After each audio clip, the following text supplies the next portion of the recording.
Y quisiera empezar con una pregunta. Usted sabe que mis preguntas no es tanto para que usted me las conteste a mí, o sea, no le voy a pedir a nadie que levante la mano, sino son preguntas que hago para que de pronto usted reflexione.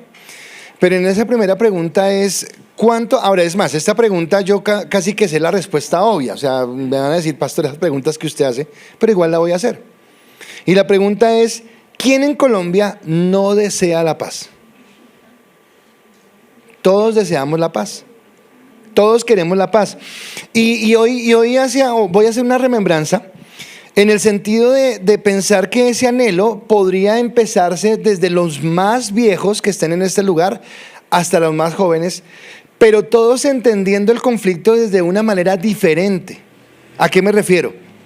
Quiero hablarle de los últimos 75 años de la historia de violencia de este país, donde empezó un día en la tarde 9 de abril con la muerte de un caudillo llamado Jorge Eliezer Gaitán, que para los más jóvenes acá, para los más sardinos, solamente será la referencia en un libro de historia cuando el profesor le cuenta que en un día hubo una situación que se llamó el Bogotazo, que para las personas que son de mi edad más o menos, será el recuerdo de lo que nuestros padres nos contaron que estaban haciendo ese día que pasó ese siniestro y cómo la ciudad se incendió y cómo un montón de cosas sucedieron.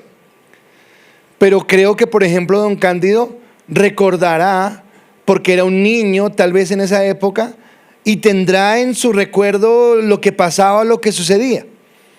A partir de ese momento de desastre para esta nación, empieza una política una lucha de partidos políticos, el Partido Liberal, el Partido Conservador. Si usted era conservador, era innombrable que usted hablara con un liberal, o si usted era liberal, con un conservador, porque eso era matarlo, asesinarlo, quemar sus cultivos si estaba en el campo. Es más, también se entiende diferente desde la región donde estemos, ¿verdad? Una cosa era en la ciudad, otra cosa era en el campo. Después de que generamos estos conflictos de los partidos políticos, entonces empiezan a aparecer en las cordilleras, en los lugares montañosos, grupos alzados en armas que se llamaban como grupos guerrilleros. Y estos grupos guerrilleros entonces defendían los pensamientos del pueblo y entonces también estaban luchando, pero en esa lucha lo que hacían era más catástrofe, porque había violaciones, desplazamientos, pobreza, dolor, angustia y tristeza.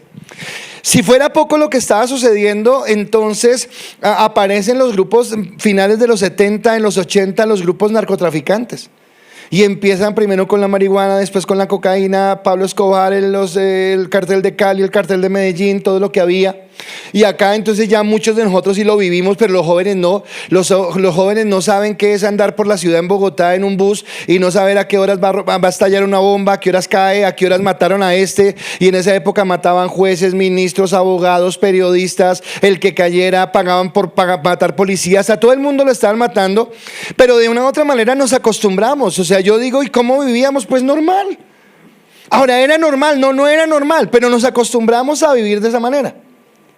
Ahora, en medio de este conflicto, que es cuando, por ejemplo, también surge lo del M-19 y van a la Plaza de Bolívar y se toman el Palacio de Justicia, y entonces lo que nuestros hijos ven hoy en los libros de historia, usted y yo lo vimos en televisión, como un tanque se paró frente a ese lugar y mandó un roquetazo y destruyó, y la voz del magistrado pidiendo auxilio, todo lo que había en esa época. Formaron entonces la gente pudiente, buscó cómo defenderse, y entonces buscó grupos de autodefensa para que al lado del gobierno entonces pudieran defenderlos, y esto como que la medicina resultó peor que la enfermedad, porque entonces hubo más violencia, hubo más secuestros, hubo más violaciones, hubo más cosas dolorosas, y eso es lo que hemos vivido.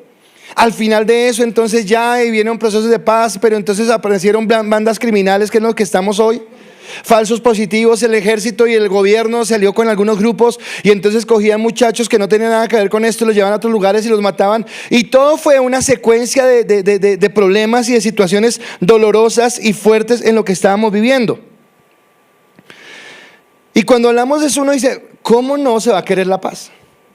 ¿Cómo no se quiere la paz? Y quiero decirles, aquí hay personas conmigo que hemos tenido la oportunidad de salir del país. Y yo lo digo en mi caso personal, no estoy diciendo que sea el de todo el mundo, pero sí, rico. Ahora, yo amo mucho este país. Y Bogotá, con trancones, con huecos, con lo que sea, pero yo amo esta ciudad. Para mí es el lugar donde Dios me colocó y lo amo. Pero eso no quiere decir que cuando yo no vaya a otros lugares, sí piense y diga, oiga, tan rico que así fuera en Bogotá, ¿verdad? Tan rico que uno no andara pensando que el carro se le cae en el hueco, o que le van a robar el celular, o que si alguien se le acerca a uno no tiene que estar a la prevención porque no sabe si lo va a robar. Porque a ese punto hemos llegado. En ese punto, en esa situación, en esa condición vivimos en este lugar. Así que ¿quién no quiere la paz? Pero ahora viene una segunda pregunta. ¿La paz a cualquier precio? O sea, ¿la paz cueste lo que cueste? Porque entonces aparece el gobierno que tenemos actualmente y entonces nos dice, bueno, vamos a hacer algo para que los muchachos no sigan robando, vamos a pagarles $1.000.000. Y usted dice, esa era la solución, por fin alguien. No, ¿usted cómo se siente? Indignado porque dice, espere, yo trabajo, yo produzco, yo voy y cumplo 8 horas para ganarme lo que tengo y ahora que para que no me roben entonces de mis impuestos van a sacar para pagarle. O traen un tipo como que fue un asesino declarado como mancuso y lo traen por allá de lejos y le dicen, no, no, es que ahora es un gestor de paz. Y uno dice, ¿cómo así gestor de paz? O toman a un guerrillero como este Gafas que entonces tenía Ingrid secuestrado y no sé si ustedes vieron las imágenes de las FARC, la gente en el monte encerrados, en prealambres allá erradicados y no, él también es gestor de paz. Ahora, ¿qué nos produce eso? O sea, uno dice, no, eso no es paz. ¿Eso es qué? Impunidad. Eso es impunidad. Ahora usted estará diciendo, el pastor va a hablar de política hoy. Pues no. Pues no, pero quería tomar esto porque seguramente muchos de nosotros sentimos que rabia. Rabia porque no nos parece justo. O sea, la paz no es injusticia. La paz no es que la gente haga lo que quiera y toque pagarles para que no lo hagan. No, la paz es que haya equidad.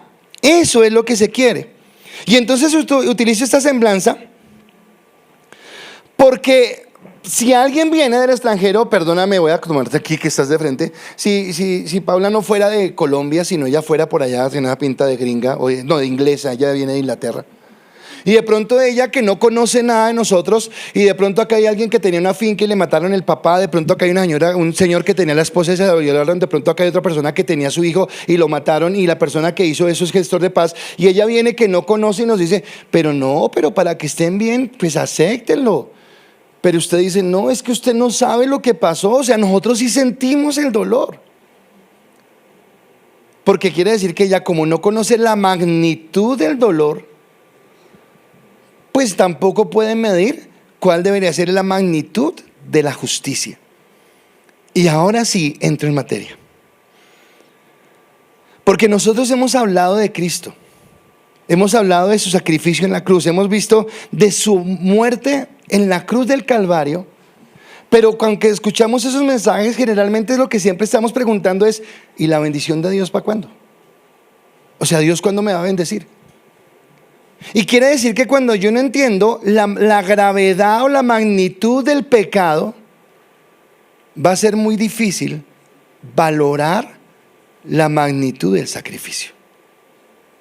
O sea, si yo no soy consciente, ¿por qué me parece injusto que hagan lo que hacen? Porque esa persona, ¿y qué siento yo? Debería pagar.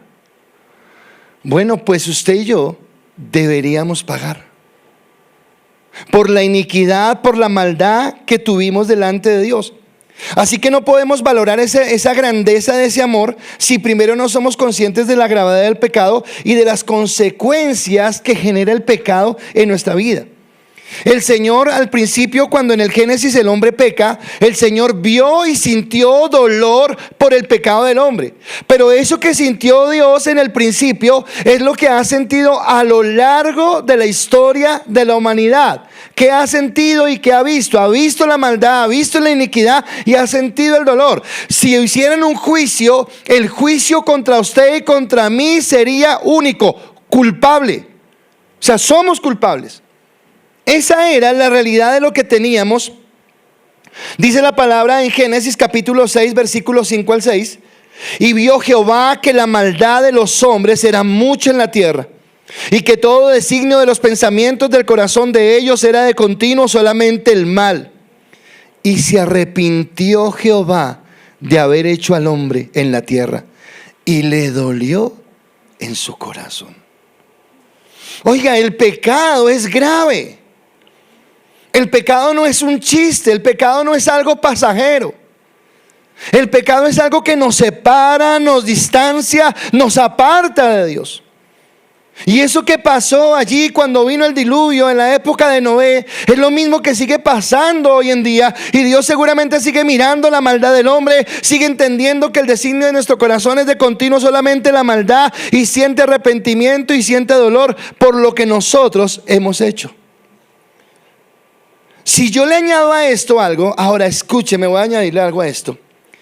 Si yo le añado, cuando pienso en los atributos de Dios, cuando pienso que Dios, ¿cómo es Dios? Dios es santo, Dios es perfecto, Dios no cambia, Dios es amor, Dios es santo en toda su esencia, el que puede hacer todo lo que Él quisiera. Pero cuando yo entiendo que ese Dios quiso restaurarnos, pero la restauración de Él no fue ser impune con nuestro pecado, sino que Él dijo: yo sé que el hombre ha fallado y por lo tanto yo me voy a colocar en su lugar.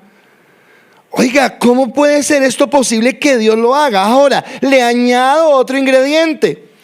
Cuando ese Dios perfecto, ese Dios santo, ese Dios inmutable, ese Dios todopoderoso va a venir a la tierra por morir por ti y por mí, que somos imperfectos, que somos injustos, que estamos llenos de iniquidad, que estamos llenos de maldad. Así que cuando yo coloco la balanza y cuando yo entiendo realmente lo que significaba mi vida, lo que me esperaba hacia adelante por no caminar con Él, y el tamaño de su amor, las cosas cambian.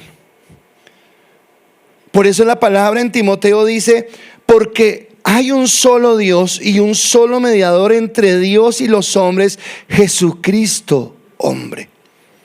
Solamente un mediador, solamente alguien que puede restaurar, y de eso es lo que quiero hablarles en esta mañana. Por eso el título, de pronto un poco complicado para los que no conocen la jerga, pero se los voy a explicar en esta mañana, así que no se preocupen. Pero el mensaje de esta mañana tiene como título: mi sumo sacerdote, mi sustituto perfecto. Mi sumo sacerdote, mi sustituto perfecto. Les voy a decir algo, pero no es regaño, solamente es un detalle que estoy viendo, no es regaño. Me encantó en el primer servicio ver casi a la mayoría con libreta de notas y esfero. Tristemente acá son muy escasitos los que veo. Pero si usted no está anotando, por favor téngalo en su memoria. Pero si usted está anotando, por favor anote ahí Levítico 16. Y yo quiero que usted en su casa lea Levítico 16. No lo leo acá porque es muy largo, pero déjeme explicarle para que usted entienda esto. La palabra dice que Israel salió de la tierra de esclavitud, fue llevada por el desierto y Dios lo llevaba a la tierra prometida. Pero estando en el desierto y por la dureza del corazón, que duraron 40 años en el desierto, Dios le dice a ellos que levanten un tabernáculo para Dios. Ese tabernáculo, seguramente usted y yo hemos escuchado, tenía un atrio que era el lugar donde estaba toda la gente, los sacrificios y todo lo que había. Tenía un lugar santo y había un lugar más especial que era el lugar santísimo. Hay dos hombres que no tienen como precaución, no saben lo que significa ese lugar santísimo. No entienden que cuando usted lee, por ejemplo, Éxodo, y cuando lee Levítico, y cuando habla del incienso, y cuando habla del candelero, y cuando habla del aceite de la unción, y cuando habla todo esto que apunta a Cristo, lo que nos está hablando es de la solemnidad, de la presencia, de la gracia de Dios, del respeto que infunde ese lugar, de cómo estaba. Y entonces nos dice que hubo dos hombres que eran hijos de sacerdotes que dijeron: pero no, ¿cómo así? Si ellos lo hacen otros también. Y entraron con fuego extraño, y por entrar con fuego extraño murieron. Así que Levítico 16 empieza en ese escenario y dice: por esos dos que murieron vamos a colocar una instrucción. Y esa instrucción era que a ese lugar santísimo solamente podía entrar una persona. Esa persona se llamaba el sumo sacerdote. Y el sumo sacerdote tenía que tener una característica, y era que tenía, aunque es pecador, porque todos los hombres pecamos, tenía que haber buscado caminar en santidad, porque si entraba a ese lugar desapercibido, él iba a morir por causa de su pecado. Pero es más, él no podía entrar a ese lugar solo, sino que él debía entrar con una ofrenda, y esa ofrenda era un cordero que iba a sacrificar, porque el derramamiento de sangre era lo que permitía que se entendiera que la sangre era la que limpiaba el pecado. Donde hay derramamiento de sangre hay remisión de pecado. Entonces necesitaba entrar con ese cordero. Resulta que en ese contexto, solamente una vez al año. ¿Y por qué lo hacía así? Porque resulta que allí estaba la presencia de Dios. Escúchame, la misma presencia de Dios. Y por estar la presencia de Dios, si alguien entraba en pecado, esa misma presencia de Dios, esa misma santidad de Dios, ese mismo poder de Dios del que le hablé hace un momento, lo iba a matar, a fulminar inmediatamente.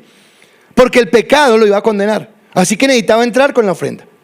Pero en la ofrenda había dos carneros, uno que se sacrificaba allí, que se colocaba la sangre, pero había otro donde la gente colocaba sus manos sobre la cabeza del cordero y confesaba los pecados, y esto era como una similitud de que colocaban sus pecados sobre el cordero, al cordero lo degollaban, pero lo llevaban al desierto y allá en el desierto lo quemaban. Entonces cuando usted lee esto, pero usted no entiende qué es, usted dice, ve, rara esta gente, ¿verdad? ¿Qué está haciendo? Pero si usted no entiende a qué va eso, no lo va a poder comprender. Entonces ese lugar santísimo era un lugar especial. Era un lugar especial donde no todo el mundo y no en todo tiempo se podía entrar. Porque era un lugar sagrado. Era un lugar especial. Ahora, el autor de Hebreos hace una referencia a ese momento, presentándonos a Cristo en dos facetas. Presentándonos a Cristo como sumo sacerdote y presentándonos a Cristo como ese sacrificio perfecto. Y de eso es que quiero hablarle. Ahora, ¿por qué el abrebocas que le di con todo eso que le conté? Porque así como usted se puede sentir indigno cuando siente que no hay justicia, pues resulta que el Dios al que amamos es un Dios justo. Y el pecado que usted y yo cometimos merecía un castigo. Y ese castigo era la condenación eterna. Así que mi primer punto es: Cristo se hizo hombre por ti específicamente. Ahora, yo hubiera podido quitarle el específicamente. Yo hubiera podido colocar: Cristo se hizo hombre por ti. Pero ¿por qué le coloqué el específicamente? Porque yo quiero que ustedes entiendan hoy que estamos acá por voluntad de Dios. Quisiera al final de este punto que usted entendiera que fue personal, que Cristo te vio a ti, no por tus valores, no por tu carácter, no por tu talento, no porque eras mejor que nadie, no, tal vez éramos peor que el resto, pero nos amó. Yo quisiera que tú entendieras hoy que estás acá porque Dios te ama a ti personalmente. Por eso coloqué específicamente. Tú que estás en la pantalla, a donde quiera que estés, Dios te ama a ti específicamente. Por nombre propio, te conoce de una manera personal.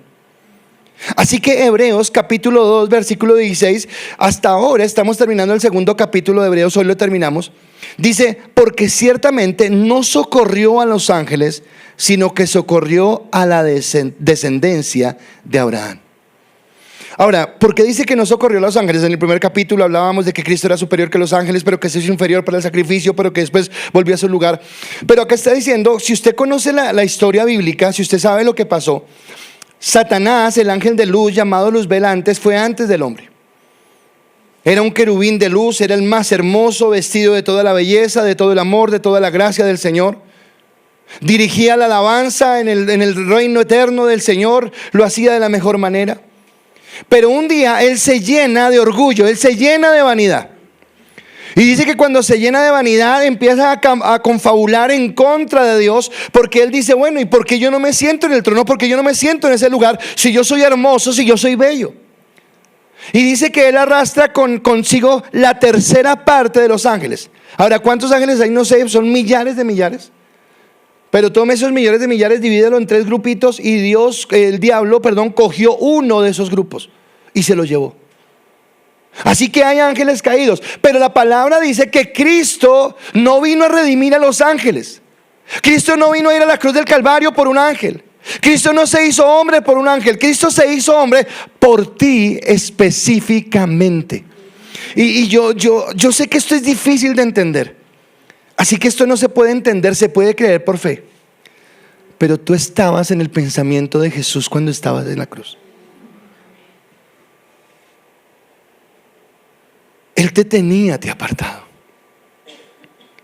En medio de los problemas, en medio de las dificultades, en medio de lo que vivas, Dios te había escogido a ti de una manera especial. Porque Cristo no vino a redimir a los ángeles, Cristo vino a redimir al hombre. Y cuando vino a redimir al hombre, dice que vino a redimir a la descendencia de Abraham. Ahora nosotros podríamos decir, bueno, pero si fue Abraham, entonces solamente fue a los judíos. O sea, yo no entro en ese lugar. Pero nosotros tenemos que entender que Abraham no era de la ley, Abraham era de la gracia. Y dice que Abraham le creyó a Dios, y el creerle a Dios, tener fe en Dios, le fue contado por justicia. Por eso Abraham es padre de la fe. Cuando yo leo Juan capítulo 1 versículo 11 al 13, seguramente usted y yo lo hemos leído, pero déjeme leerlo para decirles algunas cosas. Dice en el texto: a lo suyo vino y los suyos no le recibieron. Mas a todos los que le recibieron, a los que creen en su nombre, les dio la potestad de ser hechos hijos de Dios, los cuales no son engendrados de sangre, ni de voluntad de carne, ni de voluntad de varón, sino de Dios. Y hay tres aspectos que quisiera resaltar ahí. Primero, dice: a lo suyo vino. ¿Qué es lo suyo? Lo suyo es el mundo. Lo suyo es todos los hombres que existimos en la tierra. ¿Por qué? Porque son de Él.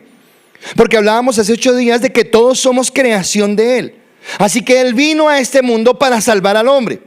Pero después dice: y los suyos no lo recibieron. Esos suyos ya no está hablando de todo el mundo. Ya se dirige a los suyos, que son su pueblo, el pueblo que Él había escogido, al pueblo de Israel. Ahora, yo podría pensar que todos los que habla de descendientes de Abraham son aquellos que vienen por línea sanguínea de la parte de Abraham. Pero acá viene la parte de la fe, porque los que son descendientes de Abraham realmente en el ámbito espiritual no son los que son descendientes por la sangre, sino son los que son descendientes por la fe, sean judíos o no sean judíos.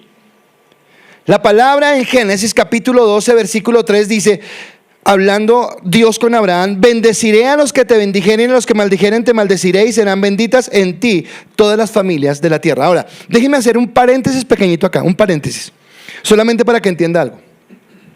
Cuando Dios le está hablando a Abraham, lo está hablando porque lo está apartando para hacer una nación especial. Esa nación especial se llama Israel. Y acá dice: y a los que te bendigan los voy a bendecir, y a los que te maldigan los voy a maldecir. Así que tengo que tener mucho cuidado con levantar mi voz y decir: es que esos judíos, porque estamos hablando del pueblo de Dios. Y es algo, tenemos que orar también, porque aunque a usted le guste o no le guste nuestro presidente, Él es nuestro presidente y Él nos representa. Y cuando Él habla, Él no habla de Gustavo Petro, Él habla en nombre de Colombia. Así que tenemos como iglesia que orar para que cualquier maldición que venga, porque al que te maldijere maldeciré, y al que te bendiga bendeciré. Entonces no es tan sencillo, no es tomarlo a la ligera. Cierro el paréntesis para que usted entienda esa parte. Pero después dice: y serán benditas en ti todas las familias de la tierra. ¿Cómo van a ser benditas todas las familias de la tierra si Él está apartando solamente a un pueblo? Bueno, en primer lugar, cuando habla de todas las naciones de la tierra, no está hablando de todas las naciones de la tierra, sino está hablando de todas las personas que en todas las naciones de la tierra crean en Jesucristo, que es del linaje de Abraham, porque en Abraham, según la promesa que le hizo en el Génesis, que se cumple en Cristo en la cruz del Calvario, todos aquellos que miran a la cruz serán hechos hijos de Abraham por la fe en Jesucristo, para que seamos de los suyos, para que caminemos en Él. ¿Y quién lo colocó? Lo colocó Dios en su vida, porque Él nos escogió específicamente. Déjeme aclararle más. Para mí es importante que usted entienda que usted fue escogido. Cuando Jesús va al cementerio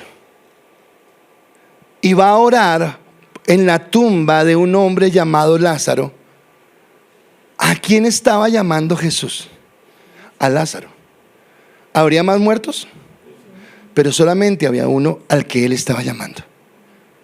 ¿Lázaro estaba buscando resucitar? ¿Quién decidió que Él resucitara? No fue usted el que buscó a Dios, fue Dios quien lo buscó a usted. Y lo buscó para que usted tuviera su gracia. Y lo buscó dentro de su familia, lo buscó dentro de su nación, lo buscó dentro de su ciudad, para que usted pudiera conocer el amor y la gracia de Dios. Es tan grande ese amor. Así que habrá una bendición para los que somos de la fe en la familia de Cristo, porque Gálatas dice, Gálatas capítulo 3 versículo 8, y la escritura, previendo que Dios había de justificar por la fe a los gentiles, dio de antemano la buena nueva a Abraham diciendo: en ti serán benditas todas las naciones. Así que acá es donde yo le pido a Dios que usted tenga revelación. Yo quiero decirle que yo he sido muy tocado con este mensaje, he sido tremendamente tocado, y espero que usted también lo entienda. Y hasta ahora estoy empezando, pero que usted entienda hoy que fue Dios quien lo eligió, que fue Dios quien lo apartó, que fue Dios quien colocó su mano y lo corrió. Hablaba ahorita que estaba en la clase con los alumnos que están tomando 12 pasos. Estábamos hablando de la parte de la sexualidad, y yo les decía que si nosotros no somos más malos, es simplemente porque Dios no nos permite ir más allá. Pero si Dios le diera rienda suelta a nuestras pasiones, a nuestros deseos, seríamos lo peor. Pero es Dios el que nos ha controlado, es Dios el que nos ha guardado, y es Dios el que un día nos permitió conocerlo para amarle y para estar con Él en su bendición. Así que el primer punto es que eres escogido, y tienes que entenderlo. Y eres escogido específicamente. No mires esos escogidos así como la multitud allá, venga ese grupito. No, nombre propio. Fuiste escogido por nombre propio. Y aunque para nadie haya sido importante en el pasado, o aunque nadie te haya mirado, Dios te miró, Dios te amó, Dios te apartó. Mi segundo punto es que Cristo es mi gran sumo sacerdote ante Dios. Es mi gran sumo sacerdote. Ahora, antes de leer el texto, quiero explicarle esto.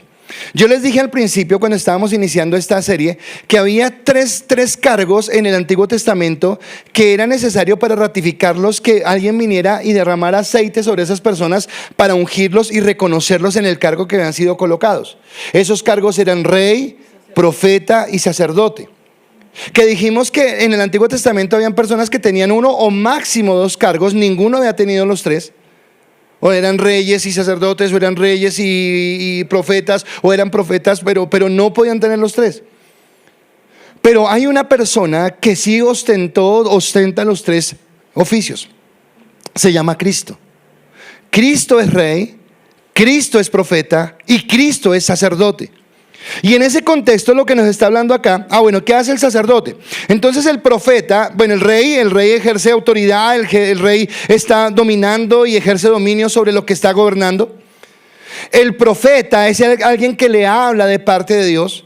Entonces, por ejemplo, a los predicadores de la iglesia siempre les digo que tengan la responsabilidad de subirse a este altar, porque cuando uno se sube a este altar, yo no vengo a decirle lo que yo pienso, lo que a mí me parece. Un profeta es alguien que le habla al pueblo de parte de ¿quién?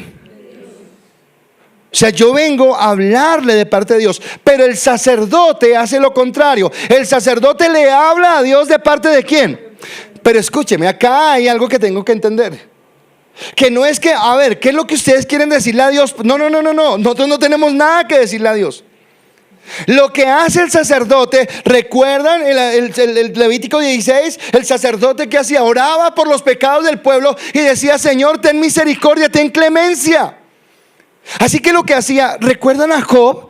Capítulo de Job, que los hijos de Job iban y hacían rumbas y la pasaban ricos. Y Job, ¿qué hacía? En vez de irse por la rumba, oraba y decía: Señor, si tus hijos pecaron, si tus hijos fallaron, por favor perdónalos. ¿Qué estaba haciendo? Una función de sacerdote en ese momento. Así que el sacerdote es el que va y dice: Dios, ten misericordia, porque hay orgullo, porque hay vanidad, porque hay lo que sea. Señor, ten misericordia.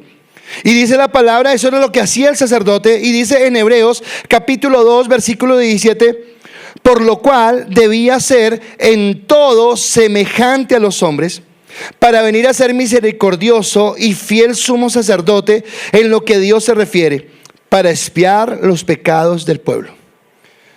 Tenía que hacerse hombre, porque si no era hombre no podía ser sacerdote. Y tenía que ser sacerdote para poder llevar la ofrenda que expiaría los pecados del pueblo.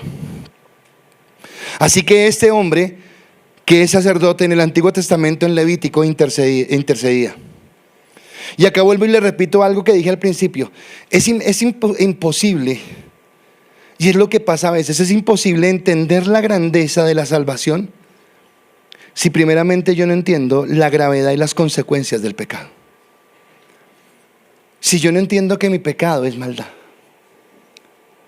¿Por qué se siente o por qué nos sentimos indignos porque a una persona que fue asesina, violadora, lo que sea, la nombran gestora de paz? Porque decimos, no, no es justo. Bueno, no es justo que usted sea hijo de Dios. No es justo que yo esté acá en este lugar predicando. No es justo que tengamos la posibilidad de acercarnos a Dios si fuera por nosotros mismos, porque hemos sido pecadores. El asunto es que nosotros queremos medir los pecados. El asunto es que tenemos la costumbre de magnificar las cosas. Entonces, pues claro, el mono Jojoy, ¿cuánta gente asesinó? Ese sí tiene que estar en el invierno. Pero yo a mi esposa solamente le dije estúpida.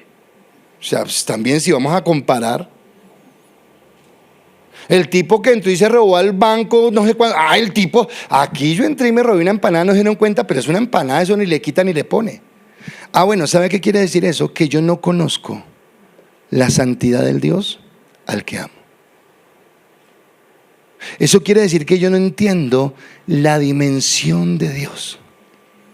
Porque si usted mira la historia de Adán y Eva, ellos ni violaron, ni secuestraron, ni mataron a nadie. Pero el pecado de ellos fue la desobediencia. Dios les pidió solamente una cosa. ¿A quién Dios formó primero? Al hombre, ¿verdad? Un tiempo lo tuvo, le habló, le dijo de este árbol, Después trajo a su esposa y empezaron a estar los dos. Ahora, había un principio establecido por Dios, había algo que Dios había establecido.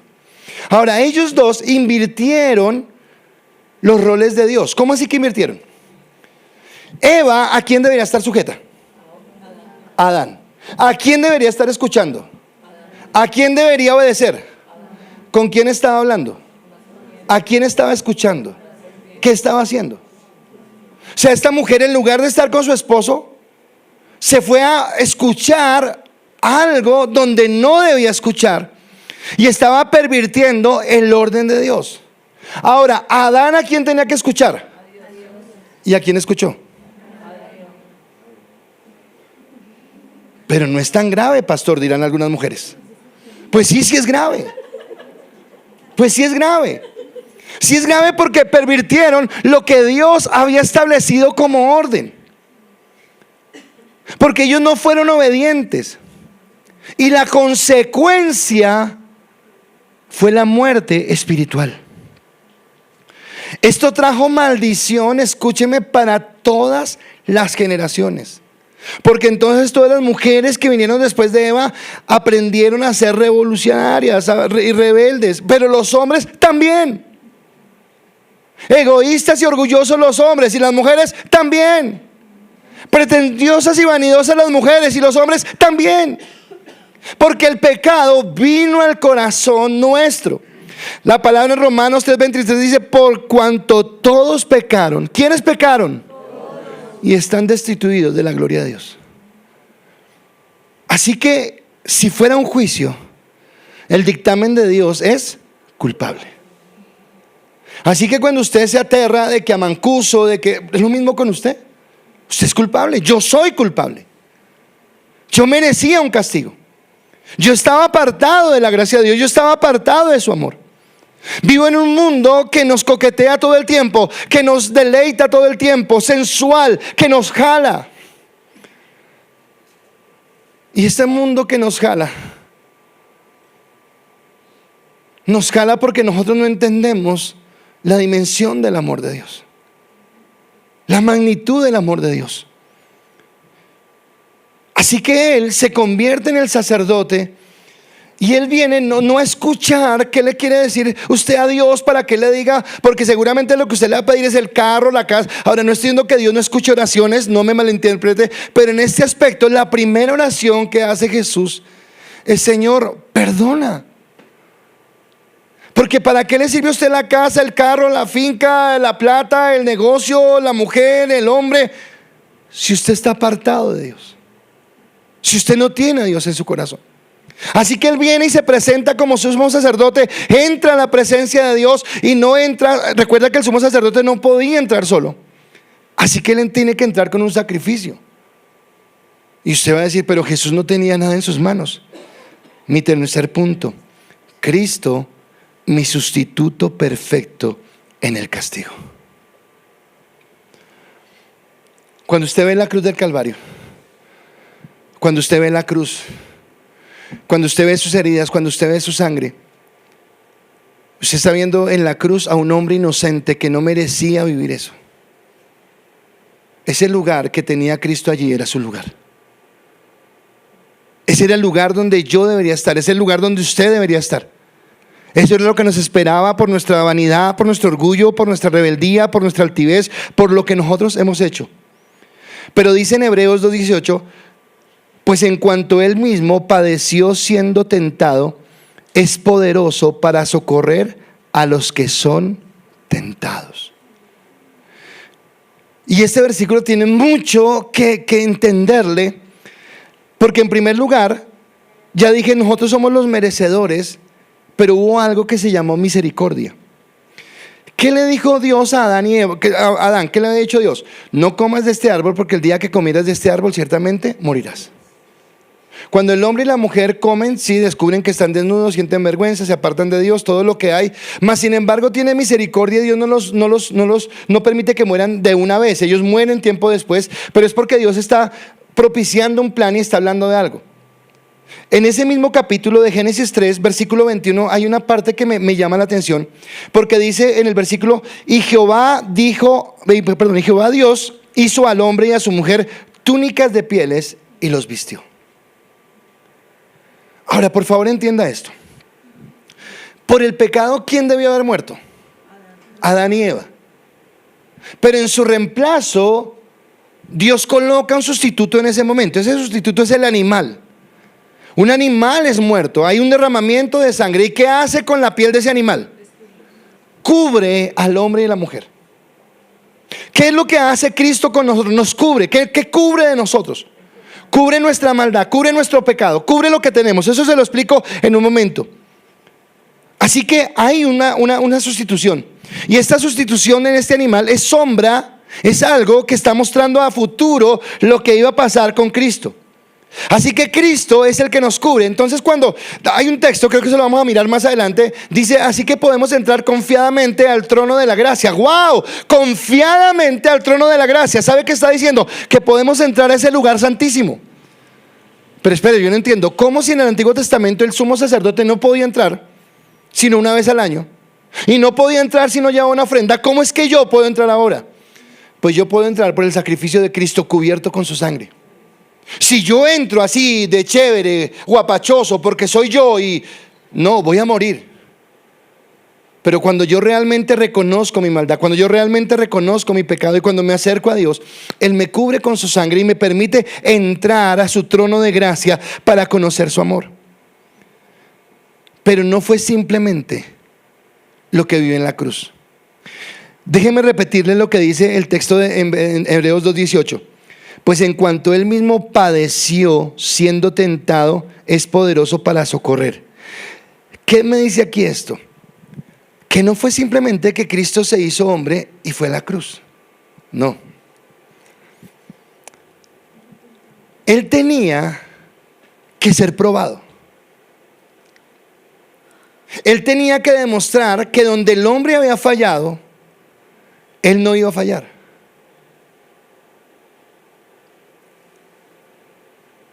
¿Usted sabe cuántos pecados ha cometido en su vida hasta el día de hoy? ¿Se acuerda cuál fue su primer pecado? ¿Usted se imagina que fue vivir 33 años en esta tierra sin cometer pecado? Y no fue que Jesús vino y se encerró en una caja y dijo: no, nadie me mire, nadie me hable, no, quiero pecar.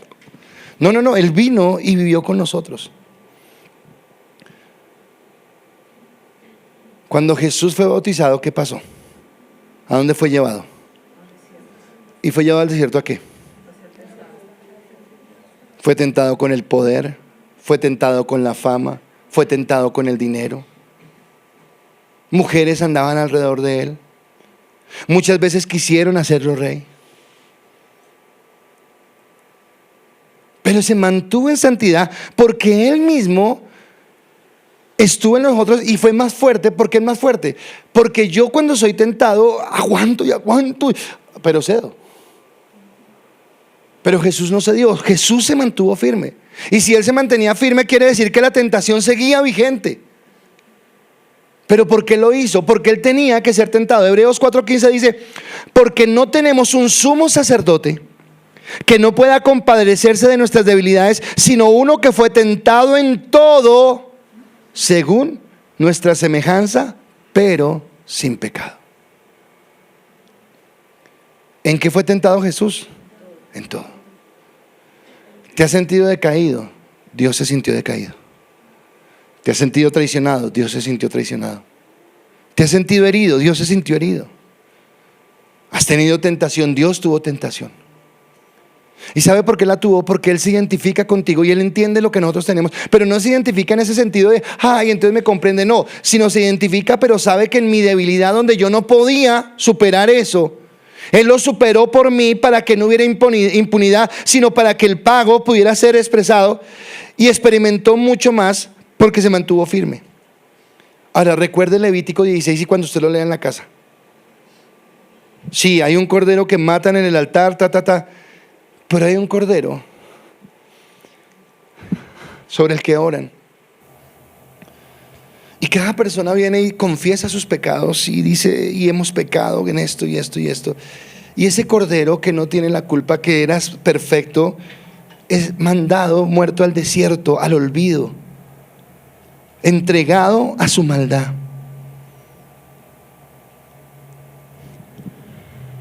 Cuando el sumo sacerdote entraba al lugar santísimo, tenía que entrar con una ofrenda. Cristo, como sumo sacerdote, entró con una ofrenda, pero esa ofrenda fue Él mismo. Esa ofrenda fue Él haciéndose maldición. Escúcheme, ese Dios perfecto, omnipotente, poderoso, eterno, se hizo maldición por ti. Después de haber vivido y superado la maldición.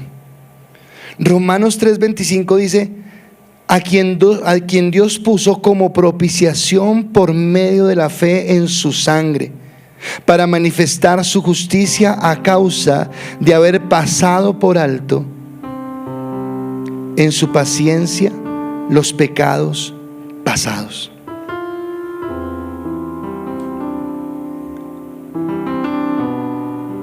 En el reino de los cielos no hay impunidad. En el reino de los cielos hay justicia.